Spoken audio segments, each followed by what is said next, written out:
Presidente, un importante convegno sul rischio idrogeologico da parte dell'Ordine degli Ingegneri oggi qui al Consorzio Universitario. Sì, con oggi diamo inizio alla settimana della prevenzione del rischio idrogeologico, tra l'altro il tempo è questo, purtroppo sappiamo dall'esperienza che ci saranno piogge e quindi dobbiamo tutti essere allertati.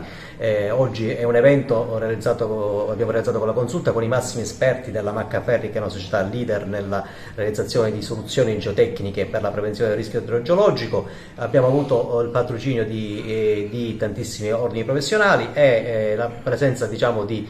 tantissimi tecnici che hanno apprezzato i temi dal punto di vista tecnico, ma abbiamo avuto anche il confronto con gli enti territoriali con i quali l'ordine ha sempre cercato di dialogare. Le nostre azioni di formazione sono spesso svolte in sinergia con gli enti territoriali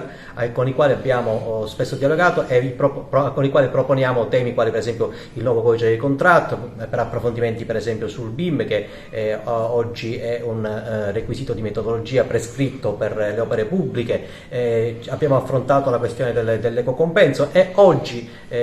affrontiamo con gli ingegneri quali sono le cause del dissesto idrogeologico e le soluzioni tecniche per poter mitigare quello che è il rischio idrogeologico, tenendo conto che da un rapporto dell'ISPRA ben il 94% dei comuni italiani sono a rischio idrogeologico. Ci sono altri appuntamenti qui a divenire a breve da parte dell'Ordine? A parte appunto quello di venerdì prossimo che riprende il tema idrogeologico e vedrà docenti universitari come oggi e venerdì prossimo, oltre che i dirigenti della regione. Abbiamo un importante evento che vogliamo rilanciare in quanto è particolarmente specialistico per chi si occupa di commissione di vigilanza e pubblico spettacolo e vede la autorevolissima presenza del prefetto, socialista prefetto, il questore e il comandante dei vigili del fuoco, e sarà il 7 di novembre prossimo presso l'Hotel della Valle alle ore 14.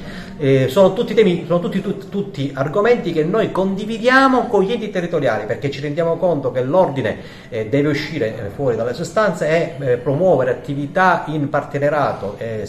con gli enti territoriali e gli altri stakeholders, così come abbiamo parlato di dissesto idrogeologico, così come abbiamo parlato di BIM, così come abbiamo parlato di commissione pubblico spettacolo, così come abbiamo parlato di GIS. Ci siamo anche occupati, come voi sapete, dell'aeroporto di Agrigento e abbiamo apprezzato,